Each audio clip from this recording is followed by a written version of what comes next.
My critique of capitalism is not that it is unjust. My critique of capitalism is that it is inefficient, which I know sounds a bit strange, but yeah. I'm Bethany McLean. Did you ever have a moment of doubt about capitalism and whether greed's a good idea? And I'm Luigi Zingales. We have socialism for the very rich, rugged individualism for the poor. And this is Capitalism, a podcast about what is working in capitalism. First of all, tell me, is there some society you know that doesn't run on greed? And most importantly, what isn't? We ought to do better by the people that get left behind. I don't think we should kill the capital system in the process. So, first of all, Happy New Year. This is the first episode of 2022. And as we promised in the last one of 2021, we decided that we want to adopt an enemy. No, not adopt an enemy, but talk to somebody you disagree with in a civilized way to learn the differences. And so we decided to start the episodes of this year with one of the most flamboyant Marxists I know, whose name is Yanis Varoufakis. Might not be so well known in the United States, but he's incredibly well known in Europe. He was the Minister of Finance of Greece for a short period of time as Greece was renegotiating the debt with the European Union. He's now a member of the Greek parliament. He's a leader of a European left-leaning movement called the M25. And he's also a professor of economics. So I think he has all the characteristics to make an interesting episode. And I also think Yanis is an interesting guest because he disagrees with our entire premise that we can have a capitalist and a capital isn't, given that in his view, we've actually already moved beyond capitalism entirely. So in a sense, by having him on, we're choosing a guest who doesn't agree with the premise of our show, right? Yeah, so we're going to make our life difficult. Who wants an easy life, Luigi?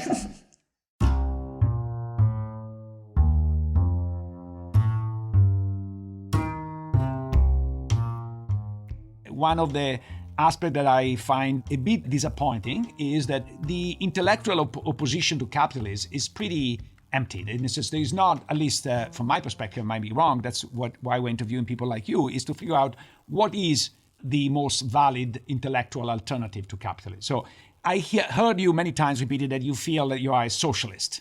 So can you define for us what it means to be a socialist today? Well, to begin with, I'm a socialist who can't stand socialists because we have been so intellectually vacuous. At the same time, the vast majority of socialists have managed to change themselves and to adapt themselves to capitalism much more efficiently than they have managed to adapt capitalism to their own ideas. Having said that, my understanding of capitalism from a very young age was that of a system which is the definition of contradiction. Capitalism is imbued with a capacity to produce simultaneously immense advantages, wealth, gadgets, technologies, and at the same time, unspeakable depravity and deprivation. If you understand, as I do, capitalism in those terms as a contradictory system, that produces crisis with the same panache that it produces the internet or iPhones, it is inevitable that a critique of capitalism emerges in the sense that it is a system that needs to be transcended before these contradictions can be eradicated. Transcended by what? A system that takes the best things and which discards inherent tendency, as I see it, to produce evils. And what do we call that alternative system? Well, a long time ago, people who shared my critique of capitalism, my perspective on capitalism, called it socialism. But the essence concerns diagnosis of why it is, if I'm correct, of course, that capitalism is such a contradictory system and that the crises are not accidents, but they are design features of it. What needs to be taken out of capitalism for these inherent malignancies to be removed? I want to come back to this idea and whether or not you can actually have, I love your description of the panache with which capitalism creates both crisis and innovation, but can you have one? Can you have the innovation without the crisis? But before we go there, I'd like to just back up to where we are now and talk about your definition of techno-feudalism and what that encompasses. The two main pillars of capitalism, the two main characteristics of capitalism, a system that is propagated, motivated, fueled by private profits, and a system in which value is extracted through markets. So these two pillars are on the way out. Since 2008 and the great bailout of the financial sector, which then zombified much of the corporate sector, instead of private profits, the system we live in is driven and fueled by central bank money. That explains to a very large extent why the Fed, for instance, today, even though they are desperate to reduce asset purchases, to taper, they're too scared to do it. They know they have to push interest rates up to at least 3-4%. They're scared to do it because they have zombified the corporate sector, because the central bank money is the driving force. It's no longer private profits. And at the same time, with digital platforms, Amazon, Facebook, and so on, which are not markets, Amazon.com is not a marketplace. It's a digital fiefdom belonging to one man, or maybe a small number of people who control both sides of buying and selling. They control what you can see as a customer in that. It's a bit like the whole town belongs to one person, and that one person also can determine what your eyes can see and your ears can hear as you're walking through it. That is not a capitalist market town. That is a feudal fiefdom that is, of course, digital. And with Mark Zuckerberg's recent announcements that he really wants to turn the world into his own digital fiefdom, I think the term techno-feudalism is quite apt. Imagine Zuckerberg gets his metaverse. That's it. End of democracy isn't even as a concept. If I can build and control the world in which you live, the space in which you live, whom you meet, whom you don't meet, whom you never see because the algorithm doesn't let you see them. If I have a machine in your house which effectively, while supposedly serving your commands or responding to your commands like Alexa or Echo, right? Effectively, what happens is you are training it to train you to desire the things that I want you to buy off my platform. Democracy is not even an interesting question. Liberalism has ended. The idea of the liberal individual, the autonomous individual, who is sovereign, has gone. So techno-feudalism is feudalism. It is the end of the liberal individual. Those who railed against the Soviet Union must rail against techno-feudalism. But Yanis, I have criticized bailouts, I think, as much as you do. And in this podcast, we've spoken very often, very critically about digital platforms. But I think that there is a fundamental distinction between you and me, at least the way I understand it. Really has to do with what kind of system you want and how you would like to change it. So let's start. I heard you saying that the real turning point of the world was 1599. Since in the United States, we mention very often 1619, I think it's useful to use other dates. So tell us your story of 1599 and what is your solution to or response to the revolution that started in 1599? 1599 was the moment when in London we had the invention of the most significant institution that came out of Tudor England, and that is the joint stock company. The idea that a company, its assets, its ownership can be split up in tiny little pieces called shares, which can then be traded anonymously through a marketplace, which of course then becomes the stock exchange. Up until then, there were large corporations trading globally, but there were guilds. They were kind of partnerships. What came out of this 1599 moment, of course, was the British East Indies Company. Grew to a size that was greater than that of England, had an army which was stronger than that of England, did a lot of damage to India and to Southeast Asia, but at the same time accumulated huge quantities of wealth for the shareholders. Adam Smith, who today is featuring as the patron saint of competitive markets and those who believe in capitalism, he was absolutely adamant that the 1599 moment was a bad moment for the world. He believed in family businesses that belong to the entrepreneurs and are run by the entrepreneurs. And he was adamant that the moment you introduce a stock exchange, the moment you introduce anonymous buying and selling of shares, you're going to end up with a market that will be usurped and which will not be competitive. I agree with him. At the same time, you have private ownership. It is very difficult to argue against the right of those who own those companies to break up the ownership and then sell it off as anonymous shares. So there is a contradiction in Adam Smith as well. So from there, I make a leap of my socialist imagination to suggesting that maybe the only way that we can have the kind of competitive markets, which Adam Smith associated with the invisible hand, is by having corporations which are run on the basis of one person, one share, one vote. In other words, to turn shares into privileges, a little bit like in universities, in our great and good universities, we have library cards. You enter a university, you enroll in a college, you get a library card. The library card cannot be traded, cannot be lent, cannot be borrowed. It's for you to use. It allows you to take books out, to connect to the internet, to read articles, to vote in student selections or employee or staff selection committees and so on.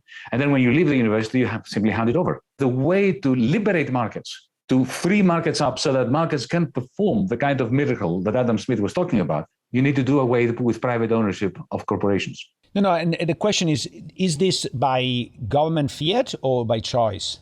It's by collective decision-making, called legislation. As we speak, there is corporate law, which determines the rules of the game for corporations. Fantasy that we have something called the state and something called the market, and the two are separate, but somehow meet is nothing more than that. It is a fantasy. Why can't we do it when it comes to shares of corporations? Can we back up? I don't understand how you get rid of private ownership of corporations and still have a market. How does that work in practice? How does the market function when the means of production is collectively owned? Exactly as it works now, only better. Because you see now, the problem is that this, when you've got oligopoly or monopoly capitalism, you have the Googles and the Facebooks of the world. They have concentrated huge amounts of power. The central bank money turbocharges. They can gobble up startups. This concentrated power is inimical to competition. Suppose, for instance, that, let's say, Tesla were to move from the current ownership structure. It belongs mostly to Elon Musk and a few other people and funds. But you press the button, you have the new corporate law that every Tesla employee, including Elon Musk, has one vote and one share. And they can't sell it as long as they work for Tesla. What changes? Tomorrow morning, nothing. They continue to work, each one of them in their own department. They make cars, they make batteries. What changes is that Elon Musk no longer calls the shots. He could call the shots if the rest think that Elon Musk is so clever that he has the best ideas. So, in the intranet of Tesla, maybe his opinion counts for more than anybody else. Maybe he receives a much, much, much larger share of the pie if bonuses are distributed on the basis of what I call the Eurovision Song Contest grading system, where everybody gets 100 brownie points, let's say, and distributes it to everybody else except themselves in proportion to their estimate of the contribution of everybody else's work to the value, to the interest, to the corporate culture of the company. So Tesla continues to sell cars in the open market. There's no state involved.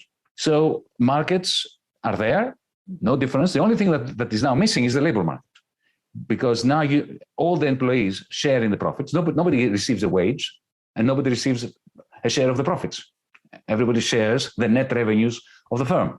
In my understanding, the effect of that would be smaller companies without regulation, without the state coming in. Because if we are the employees and we have to run this thing, we don't want to make it a 500,000 employee company because it's harder for us to regulate it. So maybe we will decide to split it up, to have one company, Tesla 1, dealing with batteries, and Tesla 2 dealing with cars. And that, because you see, there is this big question now in the United States in particular. How do we break up the big monopolies, especially big tech? I don't believe the state can do it. I think it would need a state that is hugely powerful to do it, and I don't want to live under such an authoritarian state. But if you don't have that state, then you have hugely authoritarian Facebooks and Googles and Teslas. But if you have a situation where corporate law redefines property rights in such a way that organically companies are smaller and power is not as concentrated, then markets get a chance, an opportunity to breathe more deeply, more efficiently, and to work in performing the miracle that Adam Smith and even Hayek described. So Let me try to challenge a bit this notion, because number one, when there are monopolies, the fact that they're run by workers don't make them necessarily better. Imagine that Facebook was run by a bunch of employees, and all the employees, just to make it a case, are all rabid Trumpian. Would you be happy to live in that world? No, it would be kind of a dystopian world. And then the Trumpian employee will prevent others to become employee because they have all the power and they don't want anybody with different ideas to come into the system. So that would be kind of a dystopian world, not certainly a utopian world. You're right that Facebook differs from Tesla in the sense that, I mean, if Tesla is run by Trumpians, I don't care. If they produce good cars, Trumpians have the right to exist. The problem with Facebook, of course, is that the product is us. This is why for Facebook, I think our corporate law should have additional restrictions as well as provisions. For instance, our data should belong to us. I don't believe in free services. So in my book, I'm introducing the idea of system of micropayments, a penny for your thoughts kind of thing, which combines, on the one hand, private ownership of data. So you remain the owner of your data. And at the same time, when you want to buy a service from Facebook, then you have to make tiny micropayments. So you pay for the services and they pay for your data, but the data continues to belong to you. My thing is all about property. Because you see, I'm not a social democrat in the sense that I reject social democracy, because I don't believe that it is the role of a state to intervene and to regulate. It would be good if a state could do it. I don't believe the state can do it. Either the state overreaches or the state doesn't protect us. Capitalism is way beyond anything that the state can do. If the state tries to civilize capitalism, it will make things worse. This is, why I keep bringing up Adam Smith, because Adam Smith always made the point that well-defined, clearly defined property rights is everything. And I agree with that as a left-winger, except that I don't think that private ownership of, having the 1% of the 1% owning everything is conducive to a market system even, let alone to a just and free society. Let me be a little bit provocative and push on that. Isn't the core of your idea, in a sense, the state civilizing capitalism? You say that you're a skeptic of regulation, and yet what's the difference between regulation and the state coming up with different forms of corporate law for different types of companies, different forms of law for a Tesla and for a Facebook? Oh, it's a huge difference. Huge difference. See, the idea of regulation is exactly the opposite of the idea of creating good rules of the game. Social democrats, you call them liberals in the United States. We call them social democrats here in Europe. So what they say, they say capitalism is a fantastic system for producing wealth. It's a rational system and an efficient system, but it is an unjust system. So what we need to do, the mixed economy argument, we need to let capitalism rip, do its thing. And then the state comes in and civilizes it by taking some of the money that has been earned by the very rich and redistributing it, or stopping the rich from doing some things to the poor, right? The system is assumed to be efficient and freedom producing, but it is not equity and justice producing, and the state comes in and does the justice thing. For me, this is absolutely rubbish. My critique of capitalism is that it is inefficient, which I know sounds a bit strange, but not only is it inefficient, but it is freedom impeding. It is creating new forms of unfreedom. Okay, then the alternative to regulating is to say, okay, listen, guys, girls, the structure of property is what generated a process that led to inferior efficiency, inferior freedom, and therefore, as a byproduct of that injustice, change the rules of engagement and then let the markets do their thing without regulation. So it's exactly the opposite. But I understand when you're saying that capitalism or some degeneration can be freedom impeding. But if you're saying it's inefficient, and you're saying your system of cooperatives is more efficient, why don't we see the system of cooperative supplanting capitalism and succeeding? I love this question. It reminds me of the standard joke. Two economists are walking down the street. One of them says, oh, look, a $100 bill on the floor. And the other one says, no, I'm not even looking, because if it was there, somebody would have picked it up. It's a good one. I'll give you the example from Britain in the 19th century. Working class communities that were cut off the financial system. They had no access to insurance companies. They had no access to banks, to mortgages, to credit. They created their own, the famous, almost infamous building societies. They created cooperative banks They created cooperative insurance companies. And some of them did magnificently well. Even in the 1980s, 1970s and 1980s, when I lived in England, they were still there. The Trustee Savings Bank was a very good bank, for instance. Scottish Widows was a fantastic insurance company, doing much better than capitalist ones. And those were cooperatively owned in the sense that actually there was no ownership. At the TSB, if you had a bank account, you were a shareholder and you had one share. Just like the one employee, one share, one vote system that I'm suggesting. The problem with these cooperative enterprises, cooperative banks, cooperative communities, is when they live within a capitalist system which seeks out and usurps any successful model, they are killed off before they get an opportunity to grow up, before they get an opportunity to infect the rest of society. And this is the paradox. The more successful those companies became, the greater the pressure for them to sell out. When the Trustee Savings Bank proved very successful, Margaret Thatcher came along, and I don't know whether you know what she did. She did something remarkable. That's why I really like that woman, because she was a worthy enemy. She decided that ideologically it was an enemy, the very existence of the Trustee Savings Bank. So she said, okay, let's privatize it. And her team at some point said to her, look, Prime Minister, we cannot privatize it because it doesn't belong to the state. It belongs to its account keepers, account holders. So you know what she did? She nationalized it to privatize it. Now, in the United States, there are companies that operate along the lines of cooperatives, and they're very successful. I have inside experience of one such company in Washington State, small company, video game company, 330 employees at the time, operating on the basis of flat management, on the basis of voting.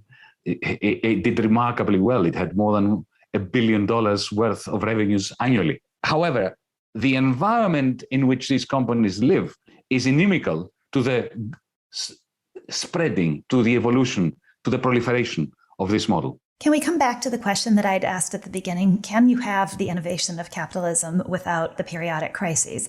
And I've thought of that in a slightly different framing over my work as a journalist, which is, can you have the visionary without the fraudster? Can you have the person who makes the great leap without the person who's only pretending to make the great leap? So how do you get the great innovation without the periodic overreach?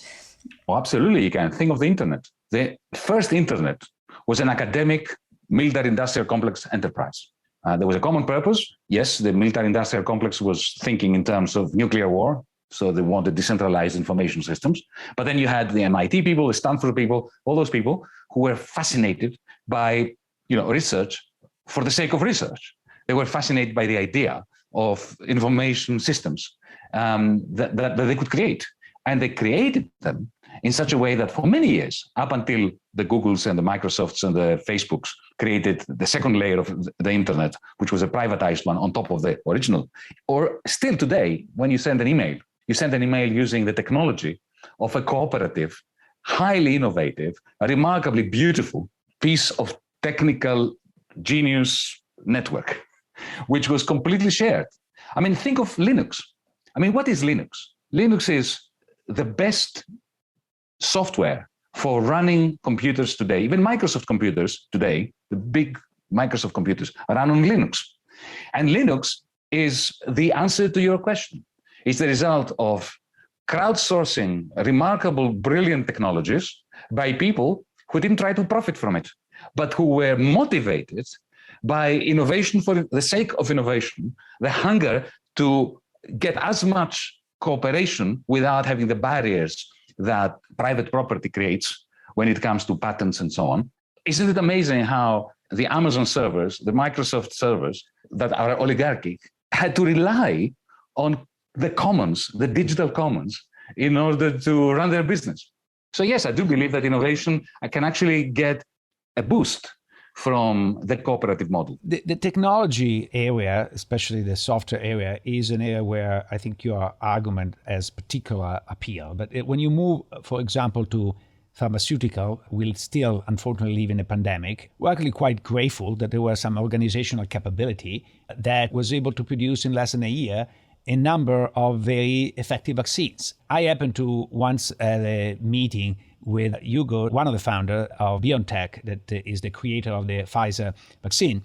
He said that his goal is to offer medicines to the world, but he realized that to do it more effectively, he needs to go through a for-profit corporation, and that's what he incorporated with. So I think that in certain sectors where you need an enormous amount of capital, because to reach those organizational capabilities to do those vaccines, you have to spend an enormous amount of capital in R&D. You need to spread that risk among a lot of investors. And so the idea of tradable shares is quite appealing for those sectors. Well, let's think about it, shall we? I have no doubt you need a lot of investment in order to be able to procure a vaccine within 5 months, and I'm glad that they did. However, property rights, again, need to be reconsidered. Compare and contrast what we now have, which is these enormous risks that are spread like CDOs across the, the financial sector. And then some companies strike gold, others like Sanofi, bomb out. That's inevitable, that some will succeed, some will fail. But instead of having patents, which today are exacerbating the COVID-19 pandemic, so the result is that now we have Omicron, probably because we have failed as a species to vaccinate as many people as we could have had we not had the patent system. How can we reward the large costs of R&D differently? Well, remember how the English government procured the great technologies of navigation back in the 16th and 17th century. They created prizes. And they said anybody who develops the technology for navigating across the Atlantic, finding ways of establishing one's location on the map, is going to get £1 million back then, or £10,000, whatever it was. So Donald Trump gave $10 billion to Pfizer and to other companies, or offered them. Well, what if we were to say that, okay, here's some seed money for everyone, and anyone who manages to strike the target is going to get $1 billion or $20 billion. Yeah, one off. You take it, you repay your loans, you repay your R&D, but you do not own the patent. The patent is owned by humanity. Now, I'm trying to relate to you why and how I always put property rights at the heart of a discussion. I don't believe that Pfizer have the right to be charging remarkably large price-cost margins in Asia, in Africa, in the poorer parts of Eastern Europe today, jeopardizing world health. Pfizer, if they did strike the target, which they did, should be rewarded. But they should be rewarded with a lump sum, not with a perpetual right. But where does the money to pay the lump sum come from if it doesn't come from the perpetual? From governments, of course. But where does the government get the money? From governments, of course, from us, from society. I mean, isn't that how it works anyway? I mean, where did Donald Trump find the money to give them $10 billion? Yeah, government. But that's okay. NASA. NASA is paying Elon Musk to take stuff to space. We don't question that, do we? Why do we question it when it comes to vaccines? The question is, who has the right to be replicating those vaccines and to be distributing them in a way which is efficient? Because the way we're doing it now is not efficient. To have a vaccination rate in Africa, which is less than 7% today, is monumentally stupid from humanity's perspective, speaking of efficiency. Yeah, but you're back to a very powerful state. Now, in case of the COVID vaccine, we knew what we wanted, but in reality, the world is more complex. So what are you incentivizing with government money, what you're not? If the only system to have innovation is that the government set prices, basically the government determines what kind of innovation we're going to have, because only the innovation that is priced by the government is going to take place. So you're back to a more, if you want, incentive-compatible version of the Soviet Union. Well, there were good things about the Soviet Union. Let's not reject everything the Soviet Union did. Let's not forget that fission was discovered in the Soviet Union. Now you have American companies using it. SpaceX used Soviet missiles to begin with. But look, it is a war. When it comes to pandemics, when it comes to viruses, the viruses are staging a war against humanity. We have to answer by warlike means. And when it comes to war, the government is not choosing what kind of innovation you're going to do. The government says, if you develop a vaccine, here is $10 billion. Doesn't tell you how to do it. What's wrong with that? then you can choose your means of producing the vaccine. So I cannot let you go without mentioning one fact that it might not be so well known to the American listeners, but to the European listeners is well known, is not only you were Minister of Finance in Greece in a very difficult time, but you were subject to a media campaign, I would say character assassination, that I rarely have seen in the world, because at least Donald Trump had some newspapers supporting him and one channel supporting him. I don't think you had any newspaper or any TV in Europe defending you. What have you learned from that tragic experience? Well, that when you say no to an unsustainable loan, which is very large and which can never be repaid, and you say that no on behalf of the people that are refusing to be enslaved by means of predatory lending, then you have it coming. That's true. If I have an extra minute, because one thing that is missing in my view is, what is your message to the American left? I know you're European and you think about Europe, but if you were to send a message and send an ideal to fix the American problems, how would you articulate, how would you relate to the American left? I would say two things to my friends, and I do say it because I've got many friends amongst the Democratic Socialists of America, the Bernie Sanders crowd, AOC, and so on. Two things. Look at the world outside the frontiers of the United States. There's much to learn from there. Because Americans, whether they're on the left or on the right, tend to think that the world ends where the United States ends. And the second point, if I may say, is you've got to reconsider the tragedy of blue-collar, white, disenfranchised men. I'm a feminist. I support the Black Lives Matter movement, but I see a very clear and present danger in the left losing any kind of capacity to communicate with those people who are suffering, who are Hillary Clinton's deplorables. We have no right to surrender blue-white collar men and women, but primarily men, to Trump. Well, thank you so much for your time. I think this has been fantastic, and we're grateful you took all this time to talk to us. It's been really interesting.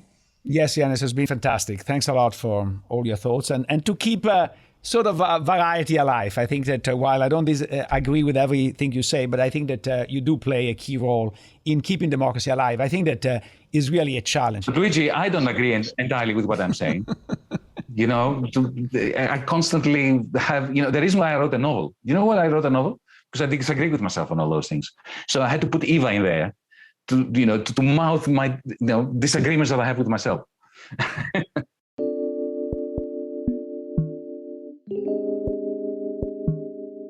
I think that what intrigues me is most people stop at the criticism, and he is willing to design something alternative.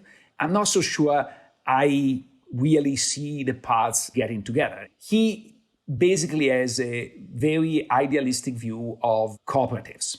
I'm not so sure that, number one, he has any evidence in this direction. Yeah, he said, I worked once for a cooperative and that worked fine. And sure, there are a lot of cases, but even some firms in the Soviet Union were working fine. And so one example is not proving a theory. And two, I think he made his life particularly difficult by saying, not that cooperatives are more egalitarian, which I think easy to argue, and then we can argue between efficiency and the egalitarian component. We say they are more efficient. And then when challenged why they don't thrive is because the entire ecosystem is against them. So it's a bit like the theory that you cannot have a socialist in one country alone. You cannot have one cooperative if not everybody's a cooperative, which, is a clever way to defend your position. It makes it untestable to some extent. Right. One of the things I wanted to ask him about, but we ran out of time, isn't one of the great, and you correct me if I'm wrong, but isn't one of the great innovations of the modern system economies of scale? And so if you do have these cooperatives, and he acknowledged they can't get very big, because if every worker has one vote, then you can't have a very big company, or it becomes completely unmanageable. So if you can't have a big company, then you can't have economies of scale.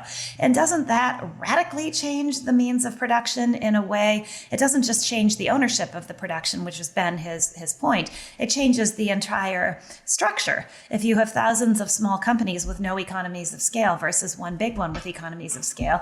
And then I wasn't sure how to think through whether that was a good or a bad thing. If you don't have economies of scale and goods are more expensive and we all have to think a little bit more about what we create and what we spend money on, I mean, maybe that's not so bad. If the ultimate example of economies of scale is fast fashion, which is destroying the environment, maybe economies of scale aren't all they're cracked up to be. Yeah, no, I think economies of scale are very important. It's one definition of being more efficient. So when he's saying that cooperatives are more efficient, he needs to explain how they can survive without exploiting the economies of scale, especially in sectors that requires a lot of invested capital. So not surprisingly, he uses an example of a cooperative, a software company. And software companies tend to be run by basically software engineers, and they generally don't require a lot of capital to get started.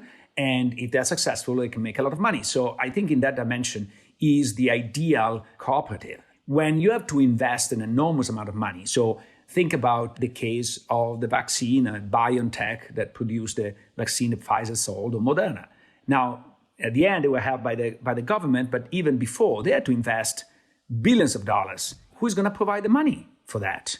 The aspect I find fascinating and very strange of all this construction that is really against a corporate structure and the stock market. In a weird way, for as cynical as he is about capitalism, he is actually more idealistic than I am, and perhaps than you are, in the ways in which he believes that cooperatives of workers with one vote each, without any one person standing to make a great deal of money from driving a particular vision or process forward, that human nature will still be motivated to work together and to produce. And perhaps I'm cynical, or perhaps I'm limited because I've grown up under the system that we have today, but I somehow don't quite believe that.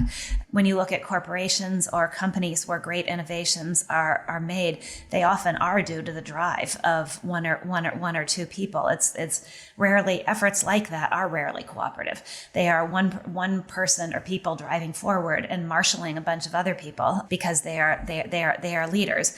And I don't know how that works with the one vote, everybody's equal point of view. I'd like the world more if that were true, but I'm just not sure it's true.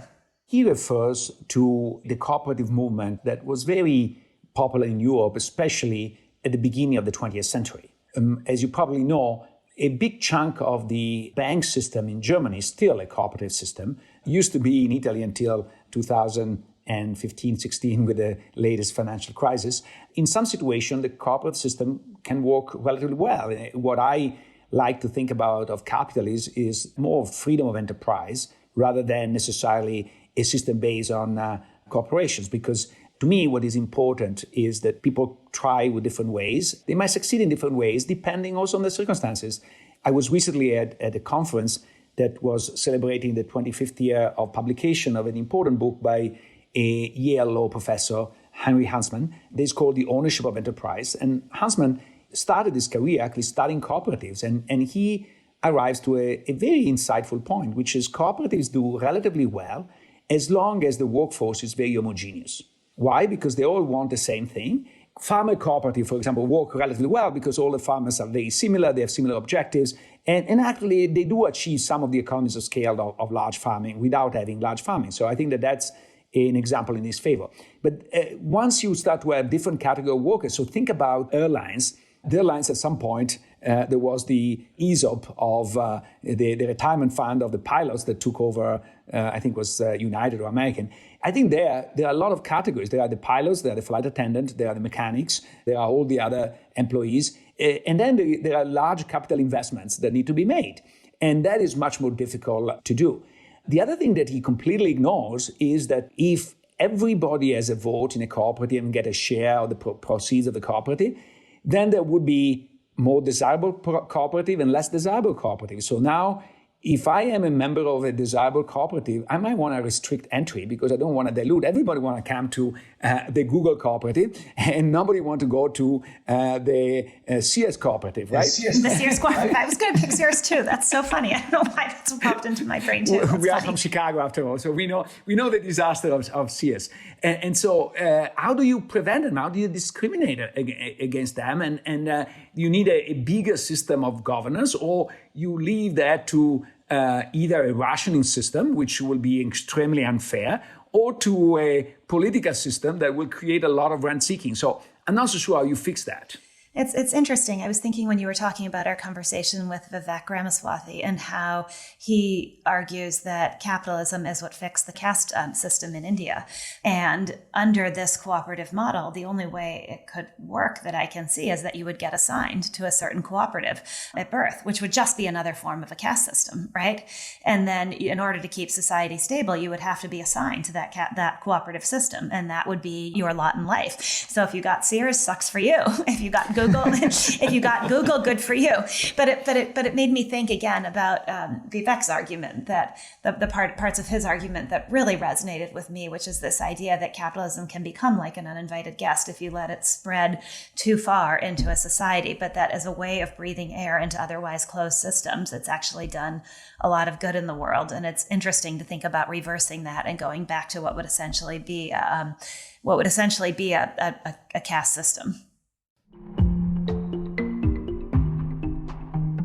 If you're enjoying the discussions Luigi and I are having on this show, there's another University of Chicago podcast network show you should also check out. It's called Big Brains. Big Brains brings you the stories behind the pivotal breakthroughs that are reshaping our world. Change how you see the world and keep up with the latest academic thinking with Big Brains, part of the University of Chicago podcast network. Now, I don't know how much you know about his history, but the thing that to me was more surprising is the way he was vilified in Europe during the financial crisis. So he was vilified because he was considered responsible for holding out in the process of renegotiating the Greek debt. And so basically making it impossible to go along. And he was portraying as not understanding the importance of the European Union, what the European Union was fighting about, and all the stuff that comes with it. In that particular case, he was absolutely right. And so he was saying, why are we Greek people be forced to pay the debt when, in fact, who has made a mistake were the banks lending the money to us, and they should take a cut. And, one of the most famous story is that he basically accused another member of the European Council of lying. He said, actually, I taped the conversation, at which point they accuse him of taping the conversation. So you cannot do it right. No matter what he was doing, it was wrong because he was doing. And the fact that the other leader, and I don't remember who it was, but the other leader had lied, was completely passed as a non-issue, because at this big European Council meeting, they all lie, they all pretend, they all have this predecor that when you are in, you have to basically protect your image vis-a-vis the outside world. And he has this, if you want, more populist view, but populist in the good sense of the word, that you want to bring a little bit of the people inside the tower of power. And that is really what the entire European system could not afford. It's a organization based of technocrats who are very much afraid of anybody who actually try to bring the people in. It's a version of C.S. Lewis's The Inner Ring. Once you're allowed into the inner ring, most people never want to leave because they've gone from being the person outside in the cold, having their nose pressed against the glass, looking at those who are included and at the center of things. And once they get into the center of things, they'll do anything to stay there. But I think his experience also speaks that once you are part of that inner sanctum, you're supposed to go along with what everybody else thinks is right. Absolutely. And they wanted to destroy him to prove that nobody should dare to do that ever in the future. That would shape you. But I was a little bit disappointed by his answer to my question on the media, because given this experience, I thought he would go much more critical about the media system in Europe. I actually thought it was something different, although I could be completely wrong, which is that he sees the media as a reflection of those in power, no more and no less than that. And so his ire is reserved for those in power, not for the media as a reflective organ of what those voices are. And so instead of being angry at the media, he just kind of shrugs his shoulders in the same way that you probably wouldn't be mad at your tape recorder for recording someone saying nasty things. You'd be mad at the person saying the nasty things. And so I think he views the media as akin to the tape recorder. Does that make sense? And I think wow, Bethany, you're going hard. The media, just the tape recorder of the people in power? Is that your characterization of the media? I don't think across the board. I think at certain times in certain countries' history, yes.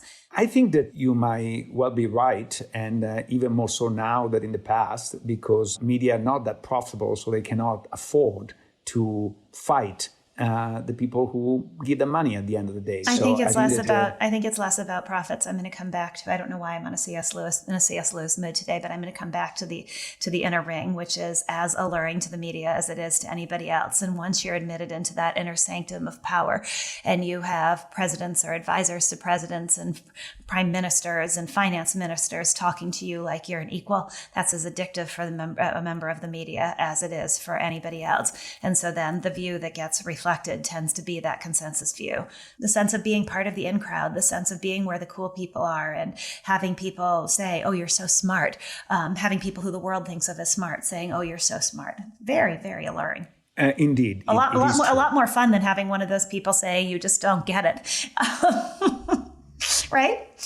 Yeah, or hating you in a different way. Yeah. I would rather be hated than have somebody. I would rather have somebody treat me with hatred than have somebody treat me with disdain. In other words, if some corporate leader with whom I disagree decides to hate me, that's one thing. If they simply say, oh, dismiss, you're so stupid, you just don't get it, that's what's hard to deal with. That's what I mean by the power of the sense of belonging.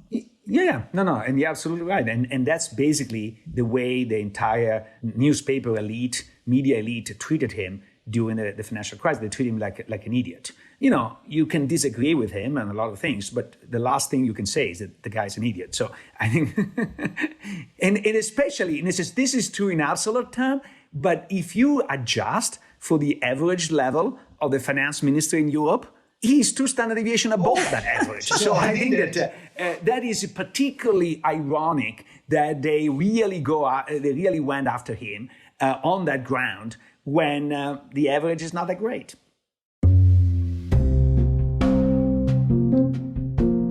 So for this week's issue of Capitalism or Capitalism, we decided to focus on what else? The Theranos verdict. Elizabeth Holmes, once celebrated as the youngest self-made female billionaire in the world, left court a convicted felon, clutching the hands of her parents and husband. Late Monday, a jury found her guilty of 4 fraud-related counts for conning some of her investors into believing her blood testing startup Theranos could perform hundreds of diagnostic tests for everything from cancer to HIV to pregnancy with just the prick of a finger. Bethany just wrote a very interesting op-ed for the New York Times. And so I want to ask Bethany, what is capitalism and capitalism in the judicial decision on Elizabeth Holmes? I actually, despite the fact that it was not the verdict I wanted, because we all bring our own moral inclinations to these trials, it was not the decision I wanted. She was found not guilty on charges of defrauding patients and doctors, and she was found guilty on several charges of defrauding investors, and the jury hung on a couple of other counts of defrauding investors, because each count is very specific to which investor it was that was defrauded. My moral sort of framework would have hoped that she would have been found guilty of defrauding patients and not guilty of defrauding investors. I think anybody who put money into Theranos without getting audited financial statements, which she wouldn't provide, just simply didn't do their homework. But I didn't get what I wanted, and ultimately I came to the conclusion it's a capital is, because the jury did what the jury is supposed to do, which is look at each specific case, each specific charge, and determine if they believed the government had met its burden of proof on that specific charge.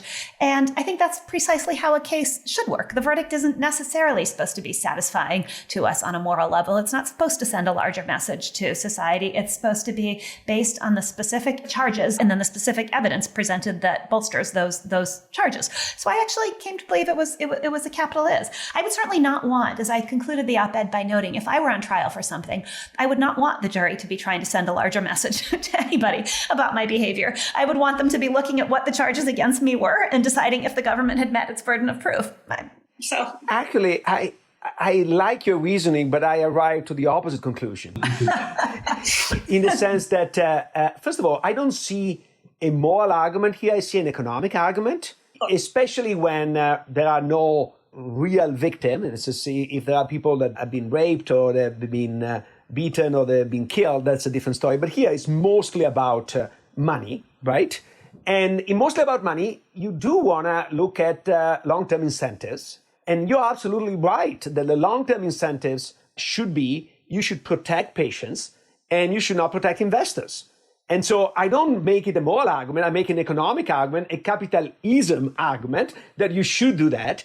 And I think that the jury has not done that. And I even go as far as saying has not done that. Why?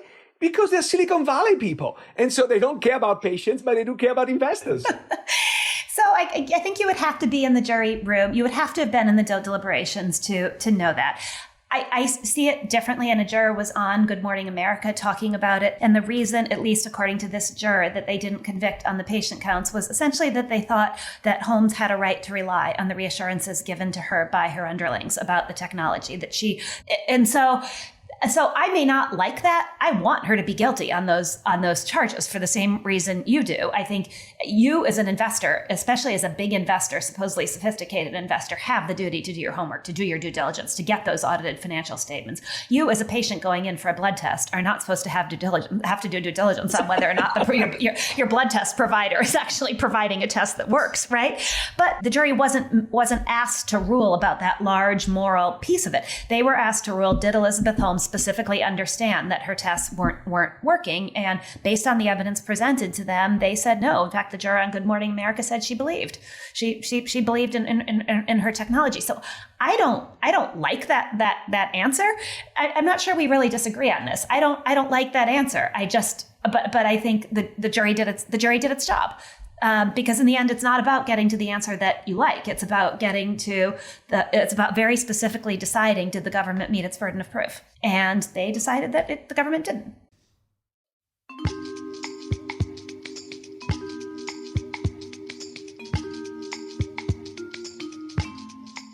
Capital Isn't is a podcast from the University of Chicago Stiegler Center in collaboration with the Chicago Booth Review. Also check out promarket.org, a publication of the Stiegler Center. Don't forget to subscribe and leave a review to Capital Isn't wherever you get your podcasts.